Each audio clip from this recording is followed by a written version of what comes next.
खूबसूरत लड़की फंस जाती है तो मछुआरा उस लड़की के साथ क्या करना चाहता, पता चलेगा आज की कहानी में। तो कहानी की शुरुआत होती है और हमें साइरस नाम के एक लड़के को दिखाया जाता है जो एक मछुआरा होता है। और इस वक्त जब वो फिशिंग कर रहा होता है तो उसके जाल में मछलियों के साथ साथ एक खूबसूरत लड़की भी फंस जाती है। अब साइरस उसे देखने के बाद काफी चौंक जाता है, लेकिन कुछ टाइम बाद वो उसकी खूबसूरती देखने लगता है। यहाँ पर साइरस को पता चलता है कि यह लड़की मरी हुई नहीं बल्कि जिंदा है, क्योंकि वो हिल भी रही थी। लेकिन उस लड़की के फेफड़ों में बहुत ज्यादा पानी भर जाने की वजह से वो होश में नहीं आ रही थी। तो साइरस उसके पेट का पानी अपने मुंह से निकालने लगता है, यानी उसको सीपीआर देता है। अब जब लड़की जग जाती है तब उसे कुछ भी नहीं पता चलता कि वह आखिर कौन थी और यहाँ पर कैसे आ गई है। अब साइरस उसे हॉस्पिटल ले जाने की सोचता है, लेकिन वो लड़की उसे मना कर देती है। वो लड़की अब किसी और से मिलने से मना कर देती है, जिसकी वजह से साइरस उस अपने साथ अपने मोम के घर पर लेकर आता है। यहाँ आने के बाद हमें पता चलता है कि साइरस के घर पर उसके अलावा कोई नहीं रहता, क्योंकि उसकी मॉम बहुत पहले ही मर चुकी हैं। इसके अलावा साइरस को अकेला रहना बहुत पसंद है।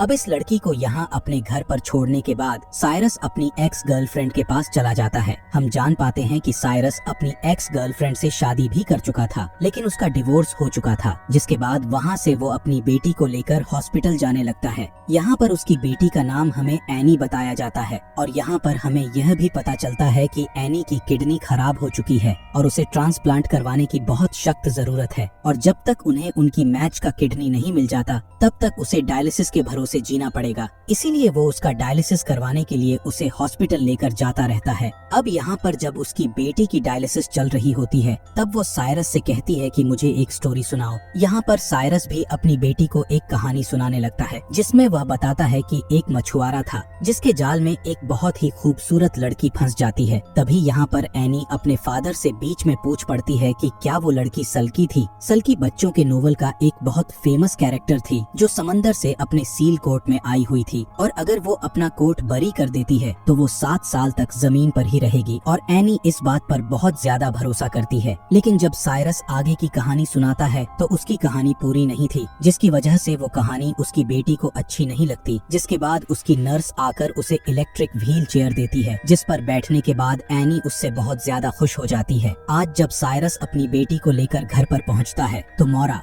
यानी कि उसकी एक्स काफी ज्यादा गुस्सा होती है, क्योंकि वो दोनों बहुत लेट से घर आए थे। अब अगली सीन में हम देखते हैं कि साइरस फौरन अपने पुराने घर पर पहुंच जाता है जहां पर उसने उस लड़की को रखा था। वहां पर वो उस लड़की से बोलता है कि मुझे अब तक यह सब कुछ सपना लग रहा था, लेकिन अब यकीन होने लगा है कि यह सब कुछ हकीकत है। जिसके बाद साइरस फिर से अब मछलियां पकड़ने के लिए चला जाता है। अब वो लड़की भी उसके साथ जाने के लिए कहने लगती है, लेकिन साइरस उसे मना करने लगता है। लेकिन उसके काफी रिक्वेस्ट करने के बाद साइरस मान जाता है। लेकिन साइरस उसे उसका नाम पूछता है कि क्या तुम्हें अपना नाम याद आया। तब वो लड़की कहती है कि मुझे तुम ऑनडाइन कह के बुला सकते हो। यहाँ पर ये लड़की नाटक कर रही थी कि उसे कुछ भी याद नहीं, जिसके बाद ये लड़की यहाँ पर एक गाना गाने लगती है। अब अगले सीन में हम देखते हैं कि साइरस जब बीच समंदर में चला जाता है और मछलियाँ पकड़ने लगता है तब उसे बहुत सारी मछलियाँ मिलने लगती हैं। अब साइरस को लगता है कि शायद ये लड़की उसके लिए लकी है। जिसके बाद वो कहता है तुम मेरे साथ रोज आ सकती हो, इसके बदले में मैं तुम्हें कुछ पैसे भी दूंगा।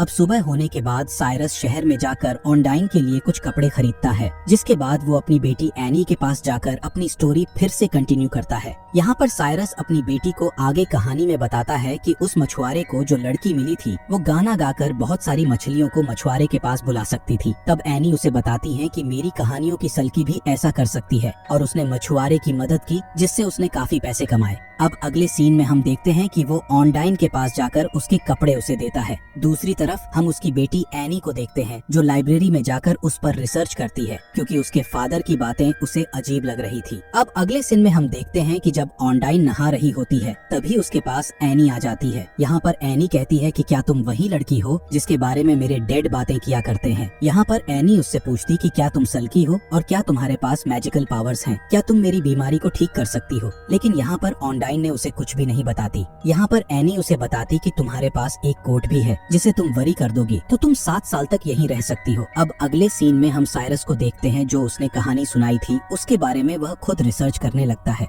अब अगली सीन में हम एक और बंदे को देखते हैं जो ऑनडाइन को ढूंढते हुए उसी टापू पर पहुंच गया था। और अगली सुबह होने के बाद हम देखते हैं कि साइरस ऑनडाइन को अपने साथ लेकर अपनी शिप पर चला जाता है उसके साथ फिशिंग करने के लिए। यहाँ पर ऑनडाइन फिर से गाना गाती है, जिसके बाद इसे बहुत सारी मछलियाँ मिल जाती हैं। साइरस के जाल में ऐसी मछलियाँ भी फंस जाती हैं जिन्हें नॉर्मल जाल से पकड़ना नामुमकिन है। अब अगली सुबह जब साइरस फिशिंग कर रहा होता है तभी वहाँ पर कुछ पोस्ट गार्ड आ जाते हैं और साइरस की शिप की जानकारी लेने लगते हैं। वो उससे पूछते कि आखिर तुमने इतने छोटे जाल से इतनी बड़ी बड़ी मछलियाँ कैसे पकड़ ली। तब साइरस बताता है कि ये अपने आप सब कुछ हो रहा है। अब हम देखते हैं कि साइरस जहाँ पर रहता है वह एक बहुत छोटा टाउन और यहाँ पर छोटी छोटी बातें भी सबको पता चल जाती हैं। जिसके बाद साइरस उसी लड़की के पास जाकर बोलता है कि तुम ज्यादा दिन तक अपनी आइडेंटिटी नहीं छुपा सकती, जल्द ही तुम्हारे बारे में सबको पता चल जाएगा। और आज जब ये लोग सिटी में आ जाते हैं तो सारे लोग ऑनडाइन को ही देख रहे थे। जिसके बाद साइरस उसे ले जाकर एनी से मिलवाता है तो एनी कहती है कि मैं इनसे पहले भी मिल चुकी हूँ। अब अगली सीन में हम देखते हैं कि ऑनडाइन शॉपिंग के लिए जाती है क्योंकि साइरस के लाए हुए कपड़े उसे फिट नहीं पड़ रहे थे। अब अगले सीन में हम देखते हैं कि ऑनडाइन एनी के साथ पानी में चली जाती है। एनी को पानी में बहुत डर लगता है लेकिन फिर भी वो ऑनडाइन के कहने पर चली जाती है। जब ये लोग स्विमिंग कर रहे थे तभी ऑनडाइन के पैर से कुछ लगता है। तब उसे एनी बताती है कि यही तुम्हारा कोट है,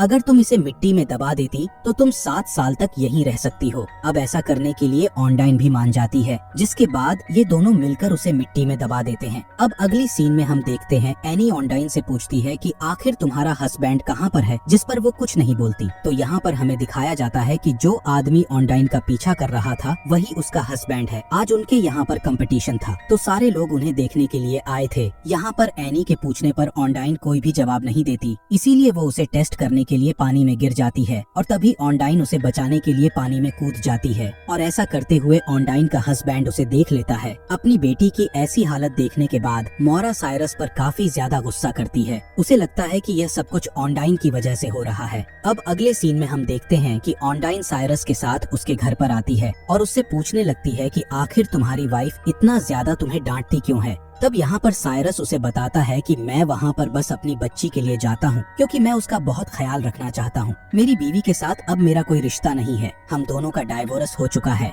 अब साइरस की बहुत सारी बातें सुनने के बाद ऑनडाइन उसके काफी करीब आ जाती है और ये दोनों यहीं पर रोमांस करने लगते हैं। अब अगले सीन में दिखाया जाता है कि ऑनडाइन का हस्बैंड साइरस के पास आकर उससे बात करने की कोशिश करता है लेकिन साइरस उसे इग्नोर करके चला जाता है जैसे उसको कुछ पता ही न हो। अब ऐसे ही एक दिन वो ऑनडाइन को ढूंढते हुए उसके घर पर तक पहुंच जाता है और ऑनडाइन उसे देखकर बहुत डर जाती है और पीछे के दरवाजे से भाग निकलती है। अब हम देखते हैं कि जब साइरस अपने घर पर आता है तो वो उसे नहीं मिलती, जिसके बाद वो उसे हर जगह पर ढूंढने लगता है। बहुत ढूंढने के बाद एक जगह पर वो उसे मिल जाती है। तब ऑनडाइन उसे बताती है कि उसका हस्बैंड उसे ढूंढ रहा है, अगर वो विश कंप्लीट कर पाती तो वो एनी की बीमारी भी ठीक कर सकती है। तब साइरस कहता है कि मैं विश करता हूँ तुम हमेशा के लिए यहीं पर रह जाओ। अब अगले सीन में हम देखते हैं कि मोरा का हस्बैंड और मोरा दोनों ड्रिंक करके गाड़ी चला रहे थे और इस कार में एनी भी बैठी हुई थी। दूसरी तरफ से ऑनडाइन का हस्बैंड बहुत तेजी से गाड़ी चलाकर ला रहा था, जिसके बाद वो इन लोगों का एक्सीडेंट करवा देता है जिसमें मोरा के हस्बैंड की डेथ हो जाती है। जब साइरस और ऑनडाइन को पता चलता है तब वो दोनों हॉस्पिटल पहुँचते हैं। तब यहाँ पर डॉक्टर साइरस को बताता है कि मोरा के हस्बैंड की किडनी तुम्हारी बेटी से मैच हो गई है, वो एक डोनर भी था, इसलिए अब एनी को किडनी मिल जाती है। ये वही विश थी जो अभी भी ऑनडाइन ने पूरी की थी। अब अगली सीन में हम देखते हैं कि ऑनडाइन का हस्बैंड उसके पास आकर कहता है कि यहाँ से चलो, हम यहाँ पर नहीं रह सकते। लेकिन अब ऑनडाइन यहाँ से नहीं जाना चाहती थी। अब साइरस के एक्स गर्लफ्रेंड के हस्बैंड की डेथ होने के बाद वो बोलती है कि अब मैं एनी को अपने साथ नहीं रख सकती, जिसके बाद वो अपनी बेटी की सारी रिस्पॉन्सिबिलिटी साइरस को दे देती है। लेकिन यहाँ पर वो एक कंडीशन रखती है कि तुम्हें ऑनडाइन को छोड़ना पड़ेगा। लेकिन ये सब करना साइरस के लिए बहुत मुश्किल था। मोरा कहते कि आज रात तुम मेरे साथ ही ड्रिंक करो, क्योंकि साइरस ने 2 सालों से ड्रिंक नहीं की थी, लेकिन फिर भी उसे यह करना पड़ता है। जिसके बाद वो ऑनडाइन के पास जाकर कहता है कि तुम मेरे साथ नहीं रह सकती। जिसके बाद वो जोर जबरदस्ती के साथ उसे उसी आइलैंड पर लेकर जाता है जहाँ पर वो उसे मिली थी। ये सब करते हुए साइरस का दिल टूट रहा था, लेकिन फिर भी मजबूर होकर उसे यह सब कुछ करना पड़ता है। अब अगले सीन में हम देखते हैं कि साइरस एनी को अपने घर पर लेकर आता है। अब अगली सुबह जब एनी टीवी देख रही होती है तो जो गाना ऑनडाइन गाती है वही गाना टीवी पर भी आ रहा था। ये गाना जब सारे सुनता है तो उसे पता चलता है कि ऑनडाइन कोई समुद्री जीव नहीं थी, बल्कि एक इंसान ही थी। जिसके बाद साइरस फौरन ऑनडाइन को ढूंढते हुए उसकी जगह पर पहुँचता है और उससे पूछता है कि तुम मुझे सच सच बताओ, आखिर यहाँ पर तुम कैसे आई और तुम हो कौन। तब वो बताती है कि मैं रोमानिया में थी और एक गैंग मेरी मदद लेकर ड्रग्स को सप्लाई करता था, एक दिन वो सब पानी के रास्ते से ड्रग लेकर जा रहे थे, तब तक वहाँ पर पुलिस आ जाती है। लेकिन मेरा हस्बैंड बहुत ही घटिया आदमी था। उसने कहा तुम पानी में कूद जाओ, मैं तुम्हें बचा लूंगा। जिसके बाद मैं पानी में कूदने के बाद डूब गई और बहते हुए मैं तुम्हारे पास आकर तुम्हारे जाल में फंस गई। और ऐसी बात सुनने के बाद अब साइरस को बहुत बुरा लगता है, जिसके बाद अब वो उसे अपने साथ लेकर अपने घर पर आता है। लेकिन वहाँ पर ऑनडाइन का हस्बैंड पहले से मौजूद होता है। उसके साथ एक और आदमी था, जिसके बाद वो उन दोनों को धमकाने लगता है। वो ऑनडाइन से कहता है कि मुझे मेरे ड्रग्स वापस चाहिए। तो फ्लैशबैक में दिखाया जाता है कि जो पानी के अंदर ऑनडाइन और एनी को मिला था, जिसे वो कोट समझ रही थी, वो कुछ और नहीं बल्कि ड्रग्स थे, जिसे उसने मिलकर उसके साथ दफना दिया था। तब ऑनडाइन उसे वो लोकेशन बता देती है। लेकिन जब वो लोग जाकर वहाँ खोजते तो उन्हें वहाँ पर कोई ड्रग्स नहीं मिलते, क्योंकि एनी ने वो ड्रग निकाल कर कहीं और छिपा दिए थे। एनी को लगता है जब तक वो बैग जमीन में दबा हुआ है तब तक ऑनडाइन कहीं नहीं जा सकती। अब एनी से जब वो लोग पूछताछ करते हैं तब एनी उस बैग का लोकेशन उन्हें बता देती है। अब जब वो लोग उसके बताए गए रास्ते पर बैग लेने के लिए जा आते हैं तो इधर ऑनडाइन को पता था कि वो लोग उसे ऐसे नहीं छोड़ देंगे, इसीलिए वह रस्सी को खींचकर अपने हस्बैंड को पानी में गिरा देती है। अब उसके हस्बैंड को तैरना नहीं आता था, जिसकी वजह से वो वहीं पर डूबकर मारा जाता है। जिसके बाद ऑनडाइन को आकर पुलिस पकड़ लेती है, क्योंकि वो यहाँ की सिटीजन नहीं थी। जिसके बाद वो उसकी कंट्री में उसे वापस भेजने वाले थे। लेकिन तब तक साइरस को एक आइडिया आता है, अगर वो उससे शादी कर लेता है जिससे कि वो यहाँ की सिटीजन बन सकती है। जिसके बाद अब साइरस ऑनडाइन को प्रपोज करता है, जिस पर ऑनडाइन भी हाँ कह देती है। अब ये दोनों वोट पर जाकर शादी कर लेते हैं और इसी को दिखाते हुए ये फिल्म खत्म हो जाती है। Thanks for watching.